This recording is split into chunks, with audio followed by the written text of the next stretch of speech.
Hello दोस्तों, मैं सुप्रिया आप सभी को Supriya education hub YouTube channel पे स्वागत करती हूँ। आज के वीडियो में हम लोग क्या देखने वाले हैं, जैसा कि आप सभी को पता है, आप सभी के एग्जामिनेशन से पहले टॉप 10 क्वेश्चन जारी किया जाता है और टॉप 10 क्वेश्चन से कुछ हद तक उम्मीद रहती है आप लोग के एग्जामिनेशन में क्वेश्चन आ सकता है। एग्जामिनेशन में क्वेश्चन देखिए, टॉप 10 क्वेश्चन में जो क्वेश्चन है वो सभी क्वेश्चन बैंक से ही लेके बनाया जाता है।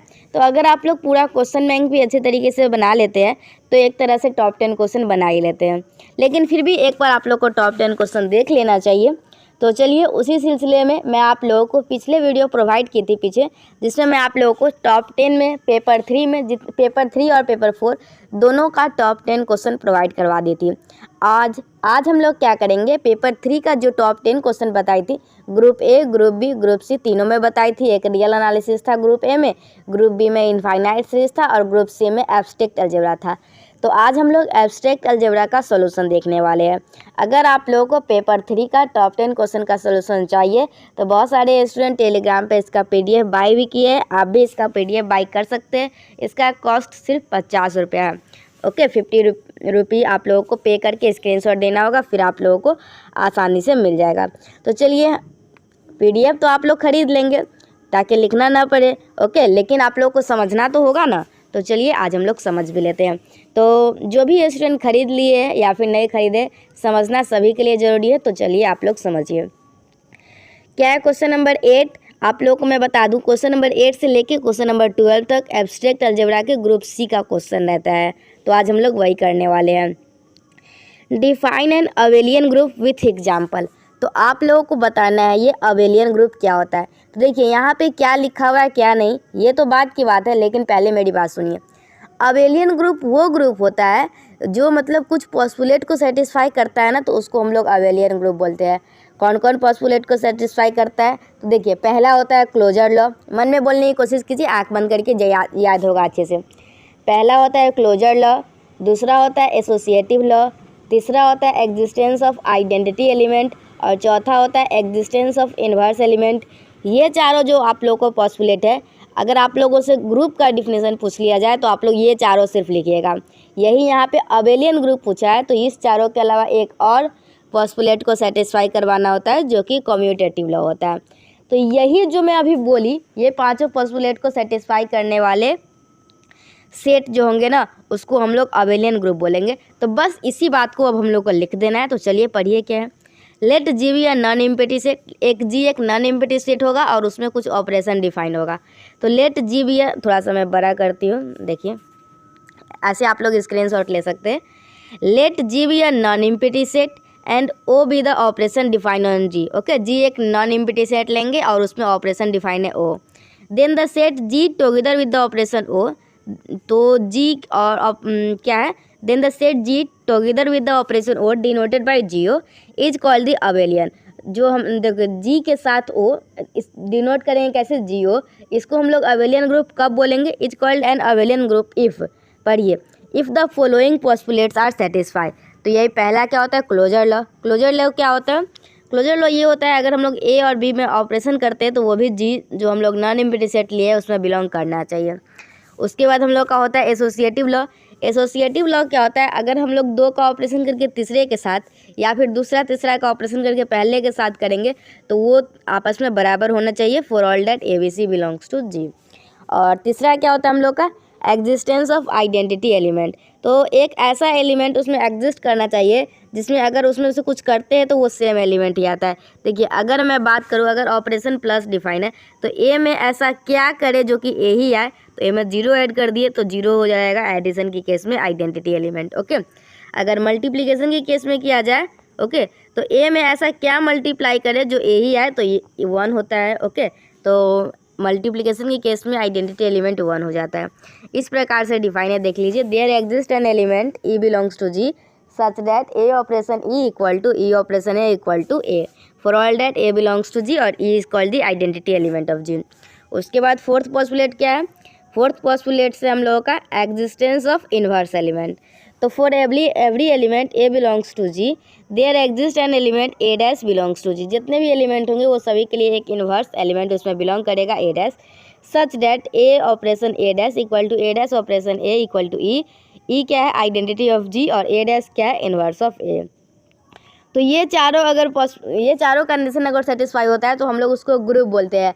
ज़रूरी नहीं एग्जाम में ये अबेलियन ग्रुप का ही डिफिनेशन है, ग्रुप का भी आ सकता है। तो आप लोग ध्यान रखिएगा, अगर आप लोग एग्जामिनेशन में ग्रुप का आता है ना तो आप लोग बस ये 4 कीजिएगा और उसके बाद हो गया ख़त्म। ओके, तो और लेकिन यहाँ पे अबेलियन पूछा गया, तो चलिए एक और क्या है देखिए। In addition to the above 4 postulates one more postulates is satisfied, namely इसको क्या बोलेंगे, कम्यूटेटिव लॉ। ओके, 5वां जो पोस्टुलेट्स है वो है हम लोग का कम्यूटेटिव लॉ, जिसमें क्या है हम लोग का ए ऑपरेशन बी और बराबर होता है किसके, बी ऑपरेशन ए के। For all that A B belongs to G, then G O is called an abelian group और कम्यूटेटिव ग्रुप। ओके, अगर एग्जामिनेशन में डिफाइन कम्यूटेटिव ग्रुप भी आता है तो आप लोगों को कंफ्यूज नहीं होना है, सेम डिफिनेशन लिखना है। क्योंकि अबेलियन ग्रुप और कम्यूटेटिव ग्रुप, जैसे एक बच्चा का 2 नाम होता है ना, उसका घर का कुछ और नाम रहेगा, स्कूल का कुछ और नाम रहेगा, इसी तरीके से दोनों एक ही है तो अलग अलग नहीं समझना है। कुछ भी पूछेगा आप लोग को यही करना है। तो ये समझ गया अबेलियन ग्रुप का डिफिनेशन क्या होता है। अब हम लोग एग्जाम्पल की तरफ मूव करें, तो चलिए करते हैं। एक एग्जाम्पल लेना है क्या, द सेट ऑफ इंटीजर जो है ना, इंटीजर का सेट वो अबेलियन ग्रुप फॉर्म करता है अंडर द ऑपरेशन एडिशन। आप लोग याद कर लीजिए, अगर एक एग्जाम्पल लिखना होगा तो जो इंटीजर का सेट होता है एडिशन के केस में अबेलियन ग्रुप फॉर्म करता है। तो उसके बाद क्या करेंगे, बस इतना याद रखिएगा, जो सेट ऑफ इंटीजर होता है ना वो एडिशन के केस में अबेलियन ग्रुप फॉर्म करता है, इतना लिखिएगा। और उसके बाद वही 5 पोस्टुलेट जो कि आप लोग अबेलियन ग्रुप में लिखे हैं ना डिफिनेशन में, वो बस सारा का सारा पोस्टुलेट लिख देना है, सेटिस्फाई करवा देना है। ओके, तो the set of integer forms an abelian group under the operation addition. तो हम लोग क्या मान लेंगे, एक आई सेट मान लेंगे, let I with the set of integer, we verify all the postulates 1 by 1। तो पहला हम लोग क्या, क्लोजर लॉ, मतलब देखिए, we know that the sum of any 2 integer,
देखिए यही है आप लोग का टॉप 10 क्वेश्चन।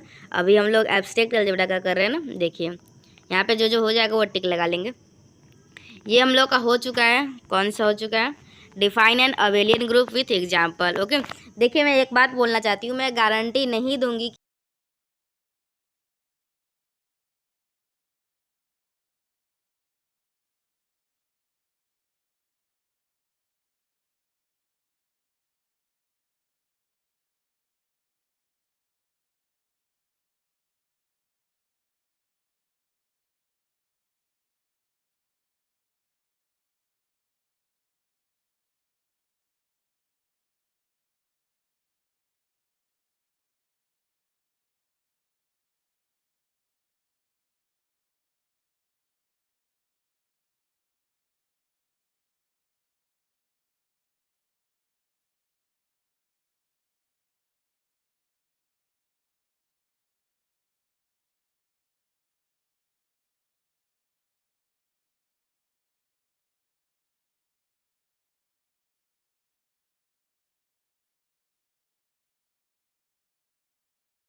चलिए अब हम लोग इसको प्रूफ करेंगे। तो हम लोग क्या मान लेंगे, एक ग्रुप मान लेंगे, let G be a group and A with the element of G. हम लोग एक जी ग्रुप मान लिए हैं और उसमें एक एलिमेंट है ए। और क्या मान लिए, और ए इन्वर्स जो है ना वो ए का इन्वर्स है। Let A inverse is the inverse of A. अगर ए इन्वर्स जो है वो ए का इन्वर्स है, मतलब ए इंटू ए इन्वर्स करे या फिर ए इन्वर्स ए करे, जो कि ई के बराबर आएगा, और इसको मान लेंगे हम लोग इक्वेशन 1। ओके, इतना समझ में आया। अभी तक क्या किया, अभी तक कुछ नहीं किए। एक जी ग्रुप माने हैं और उसमें ए एलिमेंट माने हैं और ए इन्वर्स माने हैं, जो ए इन्वर्स एक एलिमेंट माने जो कि ए का इन्वर्स है, सच दैट, मतलब इस प्रकार से वो डिफाइन है। ये तो आप लोग को इन्वर्स के डेफिनेशन से लिख ही सकते हैं। चलिए हम लोग मान लेते हैं, जैसा कि हम लोग को प्रूफ करना है, जो ग्रुप का इन्वर्स होता है ना वो यूनिक होता है, लेकिन हम लोग 2 मिनट के लिए मान लेते हैं कि इसे नहीं, यूनिक नहीं है, कोई दूसरा एलिमेंट भी है जो कि ए डैश है, और बाद में जाके देखेंगे जो ए डैश माने हैं ना वो भी ए इन्वर्स के बराबर ही है, तो हम लोग बोल देंगे यूनिक ही होता है। तो चलिए देखिए क्या देखेंगे आगे, वो तो बात की बात है। एक अलग हम लोग एक दूसरा इन्वर्स एलिमेंट मान लेते हैं। तो if possible A dash with the other inverse of A, तो हम लोग क्या मान लिए, ए डैश जो है ना वो दूसरा इन्वर्स है ए का, तो इस प्रकार से होगा A into A dash equal to A dash into A equal to E, और ये हो गया हम लोग का इक्वेशन 2। चलिए अब हम लोग क्या करेंगे, इक्वेशन 1 में ए डैश से मल्टीप्लाई करेंगे। क्या करेंगे, इक्वेशन 1 में ए डैश से मल्टीप्लाई करेंगे, तो क्या हो जाएगा, ए डैश इंटू ए इन्वर्स और इक्वल टू क्या हो जाएगा, ए डैश इंटू ई। ओके, इक्वेशन 1 जो था ना उसमें ए डैश से मल्टीप्लाई किए हैं लेफ्ट में। ओके, लेफ्ट में मल्टीप्लाई किए, ध्यान रखिएगा। तो यहाँ पे क्या है, ए डैश इंटू ए इन्वर्स, और किसी भी एलिमेंट में आइडेंटिटी से मल्टीप्लाई करते हैं तो वो सेम ही होता है, तो यहाँ पे क्या हो जाएगा, ए डैश, और ये मान लेंगे हम लोग इक्वेशन 3। अब हम लोग क्या करेंगे, इक्वेशन 2 में ए इन्वर्स से मल्टीप्लाई करेंगे राइट में। आप लोग याद रखिएगा, आप लोगों को क्या करना है, जी एक ग्रुप मानना है और ए उसमें ए का एक एलिमेंट मानना है, और let A inverse with the inverse of A, then A into A inverse equal to A inverse into A equal to E, और ये इक्वेशन 1 हो गया। हम लोग मान लेंगे एक ए डैश एक अदर इन्वर्स है, और वो किस प्रकार से है, A into A dash equal to A dash into A equal to E. अब हम लोग क्या करेंगे, इक्वेशन 1 में लेफ्ट में हम लोग ए डैश से मल्टीप्लाई करेंगे, और इक्वेशन 2 में हम लोग राइट में ए इन्वर्स से मल्टीप्लाई करेंगे। ओके, और ये हम लोग का ये आ जाएगा। और हम लोग इक्वेशन 3 और इक्वेशन 4 को अगर आप लोग ध्यान से देखें, ओके, इक्वेशन 3 थोड़ा मैं नीचे करती हूँ, देखिए इक्वेशन 3 और इक्वेशन 4 को अगर आप लोग ध्यान से देखिएगा तो ये इस दोनों का ऑपरेशन करके इसके साथ कीजिए, या फिर इस दोनों का ऑपरेशन करके इसके साथ कीजिए। ये एसोसिएटिव लॉ से ये दोनों आपस में बराबर होता है। तो अगर एसोसिएटिव लॉ से दोनों का लेफ्ट एलएचएस आपस में बराबर है तो आरएचएस भी आपस में बराबर होगा। तो बट बाई एसोसिएटिव लॉ ये दोनों आपस में बराबर है, तो हम लोग इक्वेशन 3 और 4 से क्या बोलेंगे, ए इन्वर्स और ए डैश दोनों आपस में बराबर है। एक इन्वर्स तो हम लोग माने थे ए इन्वर्स, और एक दूसरा इन्वर्स माने थे हम लोग ए डैश, और आगे चल के हम लोग को क्या मिला, दोनों आपस में बराबर है। तो हम लोग यहाँ से क्या बोल सकते हैं, hence the inverse of an element in a group is unique. Okay, तो देखिए ये एक क्वेश्चन आप लोग ये पढ़े, और एक क्वेश्चन होता है जो ग्रुप में आइडेंटिटी एलिमेंट होता है ना वो भी यूनिक होता है, तो ये भी आप लोग के लिए इंपॉर्टेंट है, पढ़ लीजिएगा। ओके, अभी टॉप 10 क्वेश्चन में जो भी क्वेश्चन दिया हुआ है बस उसी को पढ़ेंगे ना। चलिए 8 का ए और 8 का बी कर चुके हैं एब्स्ट्रैक्ट अलजेब्रा में। अब हम लोग नेक्स्ट क्वेश्चन करेंगे, वो क्या है, state and prove Lagrange theorem. तो लैग्रेंज थ्योरम क्या होता है, पहले उसका स्टेटमेंट जानिए फिर इसका प्रूफ देखिए। ऐसे में ये जितने भी क्वेश्चन है ना आप लोगों को क्वेश्चन बैंक का सोल्यूशन करवाई हुई एब्स्ट्रैक्ट अलजेब्रा का 2015, 2016, 2017, 2018 मैं जितना करवा दी हुई हूँ ना एब्स्ट्रैक्ट अलजेब्रा का, आप लोग के एग्जामिनेशन में एक भी क्वेश्चन उससे बाहर नहीं पूछा जाएगा। ओके, तो आप लोग टेंशन मत लीजिएगा, क्वेश्चन बैंक पढ़िए और रिलैक्स होकर जाइए एग्जाम देने। और आप लोग को कुछ भी पढ़ना है पढ़ सकते हैं, मना नहीं करूँगी आप। चलिए देखिए क्या है हम लोग का लैग्रेंज थ्योरम, क्या है स्टेटमेंट क्या है। अगर हम तो देखिए क्या है हम लोग का 9 का है वही लैग्रेंज थ्योरम है। तो पहले स्टेटमेंट देखिए क्या, if G be a finite group of order N, अगर हम लोगों के पास एक ग्रुप होगा जिसका ऑर्डर क्या होगा, एन होगा, then the order of every sub group H of G, तो then the order of every sub group H of G is a divisor of the order of the group G. समझिए क्या है, आप लोगों को ज़्यादा दिमाग नहीं लगाना है। एक हम लोगों का जी ग्रुप होगा, एक फाइनाइट ग्रुप, जी एक फाइनाइट ग्रुप होगा, उसका ऑर्डर क्या होगा, ऑर्डर होगा एन।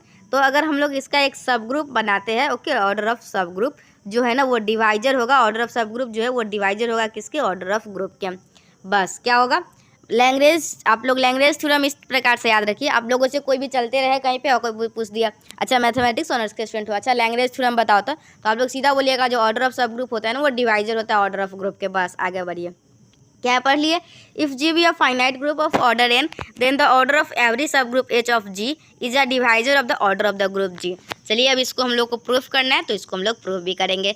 तो let the order of the finite group be N. Okay, order of finite group हम लोग का एन है, तो वही मान लिए, let the order of a finite group be N और the order of its sub group, और इसका जो सब ग्रुप है ना, सब ग्रुप जी का सब ग्रुप है H, okay, then the order of its sub group H be M. मतलब हम लोग को क्या दिखाना है, हम लोग को दिखाना है एम जो है वो डिवाइजर है किसका, एन का है, ओके। तो चलिए let the elements of H R, तो हम लोग अब एच का एलिमेंट्स मान लेंगे, ओके।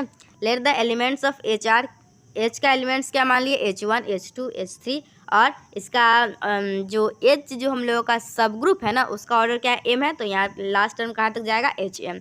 आप लोगों को अगर नहीं पता होगा ये क्या होता है ऑर्डर, किसी भी ग्रुप का जो ऑर्डर होता है वो क्या होता है तो मैं बता देती हूँ। उसमें जो नंबर ऑफ एलिमेंट्स होते हैं ना, अगर किसी भी ग्रुप का ऑर्डर आप लोगों को कुछ दिया हुआ है, एन दिया हुआ है, जैसे कोई ग्रुप है उसका ऑर्डर एन दिया हुआ है, मतलब उसमें नंबर ऑफ एलिमेंट्स जो होंगे ना वो एन होंगे, ओके। समझ में आ गया बात। तो देखिए, तो अगर हम लोग का एच में जो ऑर्डर है इसका एम है, मतलब इसमें एलिमेंट जो होंगे ना वो एम होंगे, मतलब H one, H two, H three, H M तक होगा। तो चलिए अब हम लोग क्या करेंगे, let A one belongs to G. हम लोग मान लेंगे क्या, ए वन जो है ना, ए वन वो जी में बिलोंग कर रहा है, तो हम लोग निकालेंगे ए वन एच। ए वन एच कैसे निकालेंगे, एच में जो एच का जो भी एलिमेंट है H one, H two, H three, तो ए वन एच निकालना है ना, तो ए वन सभी का लेफ्ट में मल्टीप्लाई कर दीजिए, तो A one H one, A one H two, H three, और ए कितने एलिमेंट होंगे इसमें, एन तक होंगे, ओके। तो ए एन एच एम, तो ये हम लोग का क्या निकल के आया, जो ए वन एच निकाले ना इसको हम लोग लेफ्ट कॉसेट के नाम से जानते हैं, okay. Left coset of H in G, left coset, left में मल्टी, देखिए किसी भी ग्रुप के एलिमेंट को लेके उसके सब ग्रुप के जो भी एलिमेंट है, ओके, उसमें मल्टीप्लाई करना है। अगर लेफ्ट में मल्टीप्लाई करते हैं तो लेफ्ट कॉसेट होता है, राइट में मल्टीप्लाई करते हैं तो वो राइट कॉसेट होता है। तो देखिए क्या है, clearly the number of elements, clearly the number of elements in A one H. तो ए वन एच में कितने एलिमेंट्स होंगे, एच में एम है, तो अगर ए उसमें कोई एलिमेंट से मल्टीप्लाई करते हैं तो उसमें भी तो उतना ही एलिमेंट होगा ना, जो कि number of elements A one H में क्या हो जाएगा, एम। और उसमें जितने भी एलिमेंट्स होंगे ए वन एच में सभी के सभी डिस्टिंक्ट होंगे, and all the elements of A one H R distinct. और हम लोग का जी एक फाइनाइट ग्रुप है, तो therefore the number of such left coset are finite. G हम लोग का एक फाइनाइट ग्रुप है, तो उसमें जो हम लोग नंबर ऑफ लेफ्ट कोसेट बनाया वो भी हम लोग का फाइनाइट होगा। तो हम लोग क्या मान लेंगे, के जो है ना, अगर हम लोग उसका लेफ्ट कोसेट का जो क्या करते हैं उसका लेते हैं number of disjoint left coset, वो हम लोग क्या मान लिए, के है, जो कि वो लेस देन और इक्वल होगा एन का। तो हम लोग जी लिए क्या, सभी का यूनियन लेंगे, ओके। आप लोग को एक बात बता दूं, अगर हम लोग लेफ्ट कोसेट का यूनियन लेते हैं ना तो वो ग्रुप के एलिमेंट के बराबर आ जाता है। तो जी जो है ना वो बराबर हो जाएगा किसके, A one H union A two H union A three H और ए एन एच हो जाएगा, ओके। तो देखिए यहाँ पे क्या आप लोग को समझ में आया, जो टोटल नंबर ऑफ एलिमेंट्स जो होता है ना जी में, जो टोटल नंबर ऑफ एलिमेंट होगा जी में वो किसके इक्वल होता है, नंबर ऑफ एलिमेंट इन के left coset. Total number of elements मतलब उसका ऑर्डर कितना है, जी का ऑर्डर हम लोग का एन है तो यहाँ पे एन लिखेंगे, और नंबर ऑफ एलिमेंट्स इन के लेफ्ट कोसेट, ओके। और left number of elements in के लेफ्ट कोसेट, तो हम लोग का जो सब ग्रुप है ना उससे हम लोग का बनता है लेफ्ट कोसेट, तो उसमें उसका ऑर्डर क्या है, एम है, और के लेफ्ट कोसेट है, मतलब हम लोग के से मल्टीप्लाई करेंगे, ओके। तो यहाँ पे एन क्या है, एन है ऑर्डर ऑफ ग्रुप, और एम क्या है, ऑर्डर ऑफ सब ग्रुप, और ये हम लोग का क्या है, के है, ओके। तो यहाँ से हम लोग का क्या आ जाएगा, K equal to order of group divided by order of H equal to K. तो आप लोग को यहाँ पे दिख रहा होगा, that means the order of the sub group of H is a divisor of the order of group G. तो हम लोग का इस तरीके से लैग्रेंज थ्योरम जो है ना वो प्रूफ होता है। नेक्स्ट क्वेश्चन क्या है, prove that every sub group of a cyclic group is cyclic. तो हम लोग नेक्स्ट क्वेश्चन नेक्स्ट वीडियो में करेंगे। आज हम लोग का ये पार्ट 1 था, पार्ट 2 आएगा, या फिर पार्ट 2 और पार्ट 3 दो पार्ट आएगा, उसमें हम लोग बाकी का क्वेश्चन कर लेंगे। आज के वीडियो में हम लोग क्या देखिए, ये देखिए सबसे पहले देखिए define abelian group with suitable example. Second question क्या देखे, किसी भी ग्रुप में जो इन्वर्स होता है ना वो यूनिक होता है। नेक्स्ट क्वेश्चन क्या देखे, लैग्रेंज थ्योरम का प्रूफ देखे, उसका स्टेटमेंट देखे और उसका प्रूफ देखे। स्टेटमेंट क्या कहता है, जो सब ग्रुप का ऑर्डर होता है ना वो डिवाइजर होता है ऑर्डर ऑफ ग्रुप के, और उसी का प्रूफ देखे, ओके। आई थिंक आप लोग को ये तीनों क्वेश्चन समझ में आया होगा अच्छे तरीके से। और अगर आप लोगों को साइंस के किसी भी सब्जेक्ट का टॉप 10 क्वेश्चन लेना है तो आप लोग मुझसे ले सकते हैं, और सॉल्यूशन के साथ आप लोगों को पेपर 3 का मिल जाएगा, ओके। तो मिलते हैं नेक्स्ट वीडियो में, till then bye. I hope आप लोग इस वीडियो को एंजॉय किए होंगे।